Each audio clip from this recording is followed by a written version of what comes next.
Thank you. Building on what we've been talking about so far, now we're going to get into that intelligence layer that I was talking about. But it's more than just that. GridMod tends to cover a wider range of that pyramid, and we'll talk more about that as we get into towards the end of this my section. The next slide, please. As you've been hearing repeatedly, next slide, please. Thank you.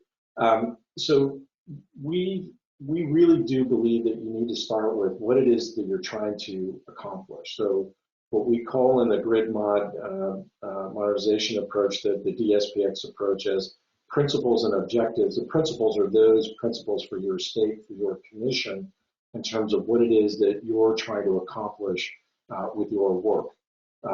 And so that's a good starting point. We call that level 0 because that already exists. Those are the things you have enumerated on plaques or in public spaces in terms of what you're trying to accomplish. Objectives derive from that, and these objectives relate to specific aspects of what you're trying to accomplish with respect to modernization. But modernization in the context of what goes back to those 3 overlapping domains in the distribution planning process. That is, what are you trying to accomplish with resilience and reliability? What are you trying to accomplish with DER integration or utilization in terms of non-wires or other, or customer choice as part of that umbrella? And what also are you needing to do around basic safety, operational efficiency, and the like of the grid? And how does modernization play into that? How do we think about the overlay of intelligence and more sophisticated capability to make that work? So that these objectives sort of really fit to that. The how part that we focus on in this process is around, based on those objectives, what are the capabilities that you want to accomplish? And I'll go through an example. Then that derives a certain functionality at a more granular level. And then that determines what the requirements that you need for the technology, and therefore then you can make technology choices to satisfy those requirements, that functionality which supports a capability that meets the objectives, and certainly within the set of principles for that state. So this is how we think about it. What we want to, the thing that I got there in the third bullet, it's really important, is please, please, please do not start the conversation with talking about technologies. Don't start talking about all the great thing that technology can do. It's because without context is really not going to be, get you too far in the conversation. Better to start talking about principles and objectives and working your way into capabilities and functionality, and then start to have a conversation about technology choices and what technologies can do. Because without understanding what it is you're trying to accomplish and how you're trying to address it in terms of executing on those objectives, it'll start to get long. The conversation will start to not be terribly productive. So with that, we have a multi-step approach on the next slide. And this approach really kind of breaks 2 dimensions into 2 dimensions that are interrelated. One is developing an overall strategy, building on that taxonomy on the prior slide. So what are the mission and principles that the commission is chartered with and moving to achieve? The objectives specific as relates to modernization, then therefore what capabilities and functionality. After that, there's this need to look at architectural considerations and strategies. This kind of goes in part to what I was talking about earlier, with thinking about, where does, say, microgrids fit in? How do we take advantage of that? How do we think about that structure? There's also an architectural dimension around how we think about the role of communications, what type of communications, how does data fit, where are the various devices, how do we organize the information communication technology, the software platforms. We'll talk a bit more about that. So there's some architecture relating to how we think about systems coming together. And we also have an architecture thinking about the grid at large in terms of how we think about this somewhat different grid over the next 10 plus years. Then there's a sequence that then that strategy informs related to specific implementation plans. So that starts with taking these requirements from the functionality, developing those requirements. There's a technique called use cases that's used. You'll hear from folks at EPRI who have really brought this to bear, over 15 years ago with a lot of the smart grid activity. There's a lot of utilities in the industry using use cases. That's still being done, and to derive requirements. That's important. Then we think about what technologies we might need at a holistic level. How do we think about organizing those technologies into a system? And then you can start to then pick particular technologies, say through procurement processes and the like, whether you're talking about metering systems or reclosers, or even potentially looking at third-party solutions that might fit into the mix. That is, DER provided solutions, or other sort of software as a service solution, or in some cases, some are operations as a service. That's a little more sophisticated. And then a deployment plan. So how do you put these together into a roadmap for a specific nearer term deployment plan? There is a time dimension difference between these two. Typically, the strategy tends to be a longer term horizon, including a roadmap over conceptual roadmap over a longer horizon, say 10 years or so. And an implementation tends to be something very specific in the nearer term, generally less than 5 years in terms of its specificity. In some cases, it can go longer, but generally speaking, for grid modernization, we're talking about sort of a 5-year horizon. Now, it's entirely possible that in a particular jurisdiction that a utility will have proposed an implementation in a rate case or in a separate application, and there hasn't necessarily been established a strategy through a proceeding or the like, or the utility in their proposed implementation hasn't provided a strategy, hasn't provided a longer term context under which that implementation would fit.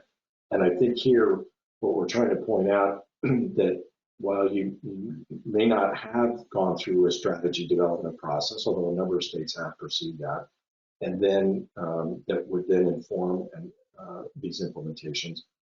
If you do have an implementation being presented to you, you should definitely require that the strategic context be provided, so that at least at a minimum, you're able to understand how they're thinking, what they're proposing to implement fits with and would meet the kind of objectives that you think are important. And whether you identified these objectives or not, at least the utility can propose what they believe the objectives are, and then you can assess whether they've got that right or not, and then therefore, through a logical path, be able to determine whether the investments actually satisfy that objective. So there's ways to work this in a couple of different dimensions. We're going to go into a little more detail in the subsequent slides on each of these aspects. So the next slide. Next slide really speaks to this idea of how do we take and develop a set of objectives. And there's an example here from Ohio, and there's multiple examples actually in the Midwest that can be applied as several states have pursued similar efforts. But really what we're looking at here is there's a range of potential kinds of objectives that may be drawn upon for a particular state, particular utility, and it's important to identify what those are. This is a list that's sort of a generic list looking across the U.S., and we identified this isn't necessarily the all-inclusive list. It's fairly inclusive, but each locale, each state is going to determine its own set of objectives. But it's important to use this as a starting point for any planning process, including grid modernization as well. Next slide, please. So here is a simplified version of how we think about objectives being converted into capabilities. And so if we had those three broad domains that I pointed out in that Venn diagram on earlier presentations, we have this reliability and resilience, we have safety and operational efficiency, and we have DER integration and utilization. Those tend to be the big buckets. Obviously, objectives are more detailed, as we showed on the prior slide, and they would map to these. And from that, then we start to look at, well, what are the capabilities needed? And the capabilities tend to fall in three categories. One is planning, so what additional planning tools or data or the like, or analytic computing power that's needed to forward the planning processes. What aspects of grid operations, including those things in the field in terms of infrastructure, would need to support grid operations. Those things we call market operations, but this has to do with things like managing demand response programs, non-wires alternative, any of those activities related to utilizing distributed resources or enabling those resources to participate in wholesale markets that may be required at the distribution level to enable would be part of the market operations umbrella. And again, there's a detailed set of capabilities that we've articulated. Here, what we're trying to point out is that historically, those areas that are shown in the black circles or half black are aspects that were part of the traditional planning process.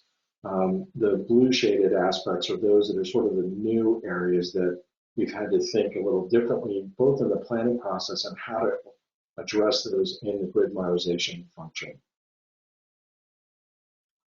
So, a quick poll, have clear modernization objectives of the type that I was showing been established in your state?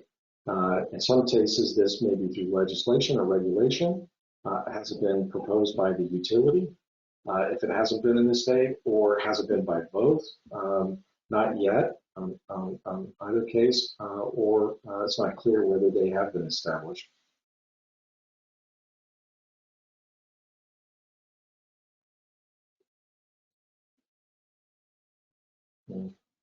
Okay, good.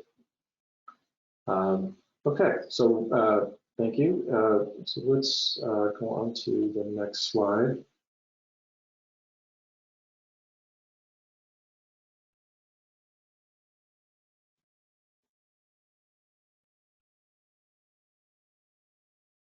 Okay, so here's an example, and I need to pick up the pace because I think we need a little time for Fritz's presentation. So on the taxonomy example, starting with an objective here, an objective would be reliability. So improvement of reducing customer outage durations. And to the extent possible, it's great to put something specific in terms of a clear metric associated. So in this case, I'm saying second quartile, KD performance by 2025. The capability would be to improve the outage identification and customer service restoration, right? So there could be multiple capabilities. I'm just picking this one as an example. And to achieve that capability, here are the functions that are necessary. You need to do fault identification, you need to fault location, fault isolation, service restoration. Now, to do those things, there are a range of technologies that could be applied. Fault current indicators, outage notification from meters, outage management system, geospatial information system to kind of know, the location dimension, distribution management system or SCADA system, some automated switches, and a work management system that's kind of truncated there, but work management system to direct the crews to go out in their service restoration dimension. So this tries to give you a sense of how this can flow, and therefore, if you're getting a proposal on grid modernization and somebody says, I'm trying to improve reliability, you ought to be able to see something that essentially allows you to get this sort of visibility on how any particular investment that's being proposed, let's say an outage management system, you ought to be able to trace this back through this sort of sequence to be able to say, well, outage management supports, service restoration and fault location and fault identification, as well as, so those three, which then ties to outage identification and so on. So, being able to, to make this linkage is an important dimension, I think, that helps you in your decision making. Next slide, please. Now, the other thing that we talk about in GridMod is this idea of grid as a platform, and the idea that there are certain applications that the utility will propose, and they depend on an underlying core set of investments to basically enable. So what we call the grid operational systems and grid infrastructure, which we believe are core to a modern grid. And then there are these applications that are sort of optional that sit on top. And those optionality may be required in the sense of what the objectives are or the customer needs are for a particular jurisdiction or particular utility.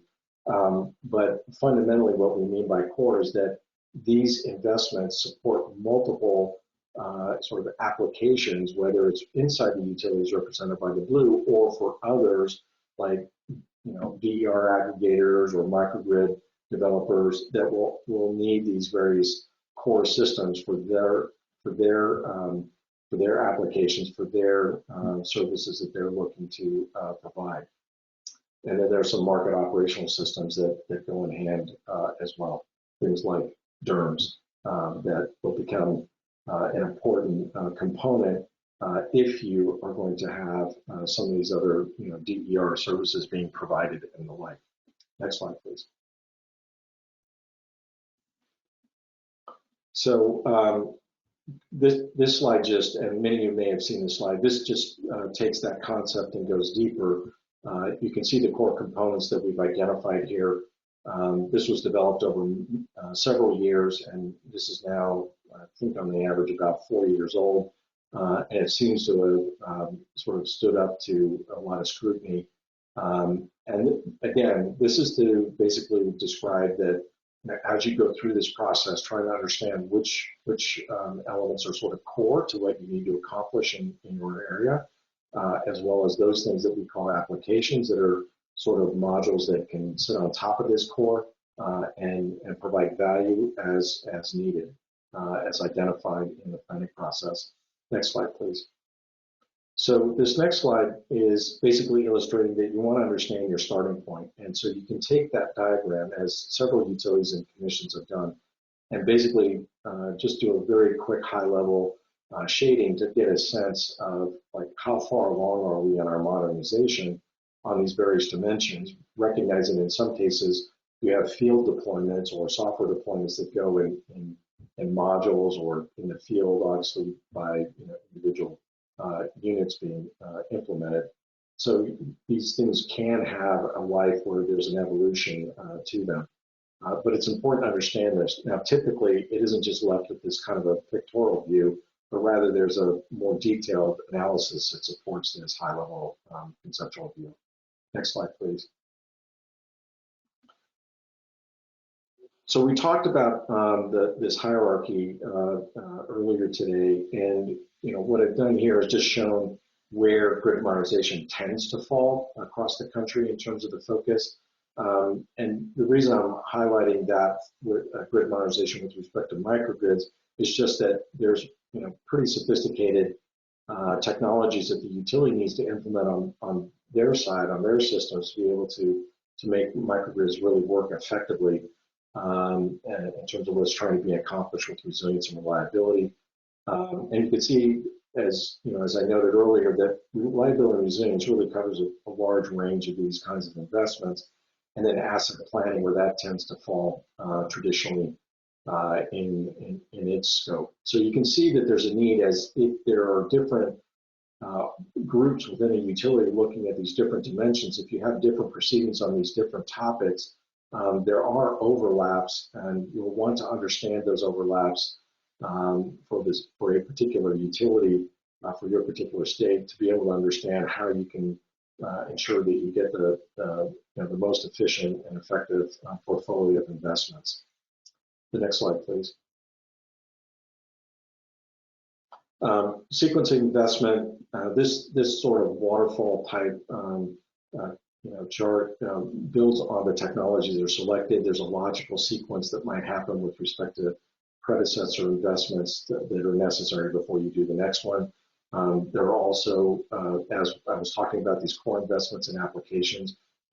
Again, you have a similar sort of dependencies that you want to lay out. The other thing that some utilities have been doing that I think is a good thing to do, which is to also illustrate the value that customers realize over time in terms of the capabilities enabled, linking it back to those overall objectives. Now that can get difficult in the early stage when you have core investments that you need to lay the core down and then add the applications that start to are much more sort of customer facing in terms of capability. But you can, and some utilities have done a nice job in terms of overlaying that customer value and benefit accrual, if you will, in terms of what they would see in terms of capabilities.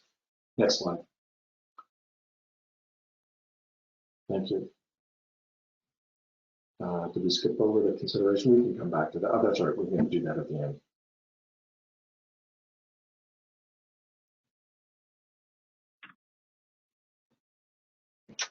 Great. Thanks, Paul. Next slide, please. Hey, Fritz, can you move down your camera a little bit? Yes. Absolutely. There we go. Is that a little bit better? Just trying to keep you in the frame. Okay. Is that better? We'll see. Okay. Maybe it's kind of an interesting. Here we go. Maybe that perhaps a little bit more. Okay. Thank you. It's a pleasure to be with you all. So just to pick up on Paul's presentation, so volume 4 of the Modern Distribution Grid series includes a chapter on grid modernization, investment economics, and I'm going to cover some of the material from that chapter today. So I wanted to step back and start with a bit of motivation. Over the last few years, I think there's been growing consensus on what the vision for a future distribution system should look like. That is, modern distribution grid should be information-rich, flexible, automated, secure, reliable, and resilient. But there's still less consistent consensus on the focus and timing of the investments to get there. And in particular, economic evaluation of grid modernization investments, that is how distribution investments are evaluated in regulatory proceedings, is a key hurdle in the transition to modern distribution grids. Next slide, please. So why is economic evaluation of grid modernization investments so complex and challenging? At a high level, I think there's at least four reasons. The first is the challenge of finding a balance between a holistic vision and investment strategy on the one hand, and the reality that many of the component investments of a grid modernization strategy will support different objectives and have different evaluation methods on the other hand.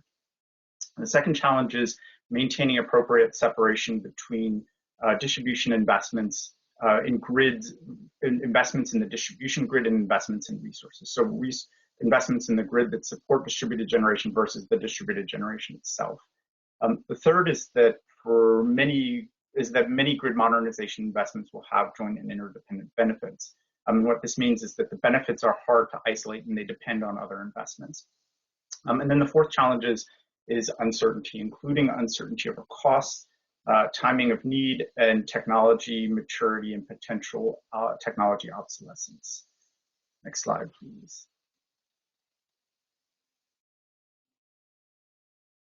So in chapter 5 of the Modern Distribution Grid report, we tried to develop an economic evaluation framework to help address some of these challenges. So this framework has 3 stages: planning, deployment, and evaluation. The planning stage includes many of the elements that Paul already talked about. So in this planning stage, regulators and utilities develop and prioritize objectives. They set spending limits, so limits on utility investment spending on the distribution system. Regulators coordinate different processes. So this is the sort of the overlap problem that Paul just mentioned. So these would range from utility resource planning to utility rate cases. Utilities and regulators identify different investment needs, priorities, and timelines with the needs linked to objectives and with performance metrics tied to those objectives. And as part of this process, utilities and regulators develop a taxonomy to categorize investments based on different investment drivers for the purposes of evaluating these investments. And I'll get into this in a little bit more detail in a second.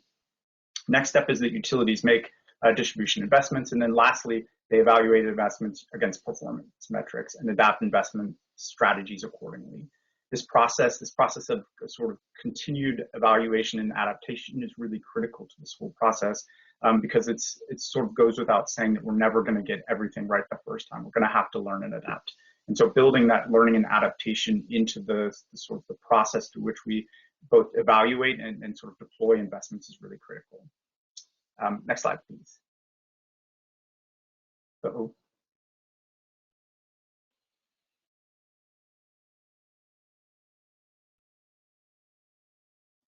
Next slide, please. So somehow the figures didn't show up, but within this framework, just to give a little bit more context for how you can target economic evaluation. So within this economic framework that we've developed in this report, investment categorization is one of the most important elements, and I wanted to give a little bit more detail about what this means. So for categorizing investments, we have 4 categories in the report. Core platform investments, so the core investments that Paul just mentioned, have joint and interdependent benefits. So in this, for instance, this might be an advanced distribution management system or more expensive investments in SCADA systems.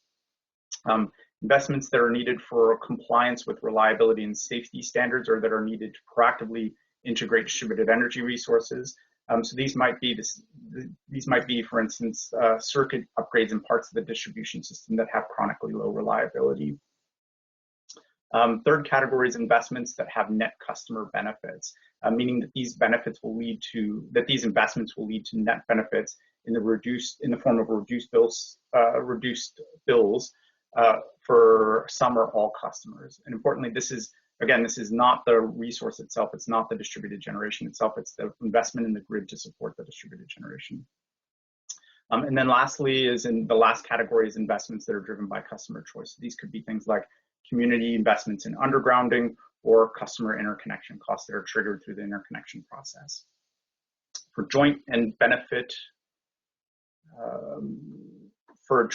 and compliance investments, we're arguing for using a least cost best fit methodology. And what this means is that the investments, perfect. And what this means is that previous slide, please. What this means is that we choose investments that provide the most benefit and functionality at the lowest cost. There's a lot of difficulties in applying a traditional benefit cost framework to these kinds of investments. For investments that provide net customer benefits, we use more traditional benefit cost analysis. For customer choice investments, we assume that they're self-supporting, meaning that they're paid for by customers and that they're assumed to be cost effective. So from a regulatory perspective, we don't need to do cost benefit analysis on these. So this approach kind of builds off of and roughly mirrors the approach that the Hawaiian Electric Grid Company used in its grid modernization strategy. Next slide, please. So there are lots of different approaches to investment categorization. So here's a quick illustration of a little bit more detailed approach to categorizing investments for the purposes of evaluation. So we categorize, first step, we categorize investments by objective. So this is the objective making process that Paul talked about. So we have 4 objectives here. First, our core platform. These are the investments that will enable other kinds of investments. Economic efficiency. So these are investments that will reduce costs and improve the sort of overall cost efficiency of the system. Third would be resources that help to integrate distributed energy resources. And the fourth would be reliability and resilience. And then we organize investments by different investment drivers and evaluation methods. So core, minimum standard, and policy-driven DER integration kinds of investments are going to fall under this least cost best fit approach. Grid modernization investments needed to support time-varying rates, utility programs, and distributed energy resource integration and non-wires alternative procurement will fall under a more traditional benefit cost analysis framework. And then customer-driven DER integration and customer-driven reliability investments will be self-supporting. Next slide, please. So just a quick summary to wrap this all up. So first, economic evaluation of grid modernization investments is complex and challenging. It's important to have clear objectives, robust and coordinated planning, so dealing with some of the overlapping parts of the utility regulatory process, and having targeted evaluation of investments. All of these can help address some of the challenges that we're facing with evaluating grid modernization investments. Targeted evaluation, we can use targeted evaluation to sort of help better kind of evaluate these different investments. So we can use least cost estimate for investments that have joint and interdependent benefits, or for those that we're complying with standards and policy mandates. We can use benefit cost analysis for investments that we're expecting to have net customer benefits. And we can assume that benefits that are driven by customer choice will be supporting, and from a regulatory perspective, don't need the benefit cost analysis. Planning, having robust planning, spending limits, so setting limits on what utilities can spend, pilots, and having ex post performance assessment processes in place are all tools for incorporating risk into the investment decision-making process. And lastly, and probably most importantly, is that building in performance metrics at the beginning of this process is really critical to supporting the process of learning and adaptation, which is going to be critical throughout the grid modernization investment process. Next slide, please.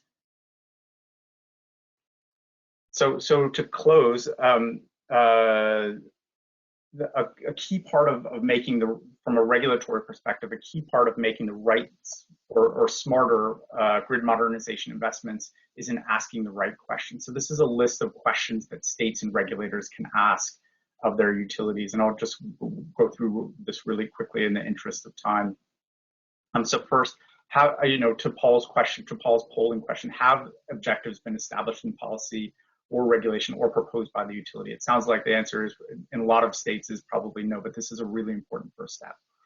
Second is, which objectives are supported by different grid modernization investments? So mapping in different investments to different objectives. Third is, how should planning processes affected by grid modernization be coordinated? So for everything from utility rate cases to the distribution planning process, how can we better coordinate these processes? So for instance, putting them in a single proceeding or using an integrated proceeding to sort of integrate these. Fourth, what are the drivers of different investments and how they should be evaluated? Fifth, what is the pace and scope of change expected over the planning period, and how does the grid modernization planning process address the needs that we're expecting over the planning process? So for instance, if we're not expecting a lot of distributed energy resource adoption, then do we need a lot of investments to support it?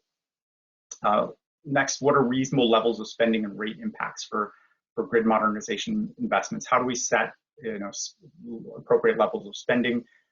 Next, what performance metrics should be used to evaluate the investments? How should risk management be incorporated into investment prioritization and decision making based on, for instance, things like technology obsolescence? Do we have a clear starting point for modernization? And lastly, do grid modern plans incorporate the flexibility needed to deal with uncertainty, both in our needs, for instance, if we have rapid electric vehicle adoption, or to be able to better incorporate emerging technologies as sort of different technologies develop.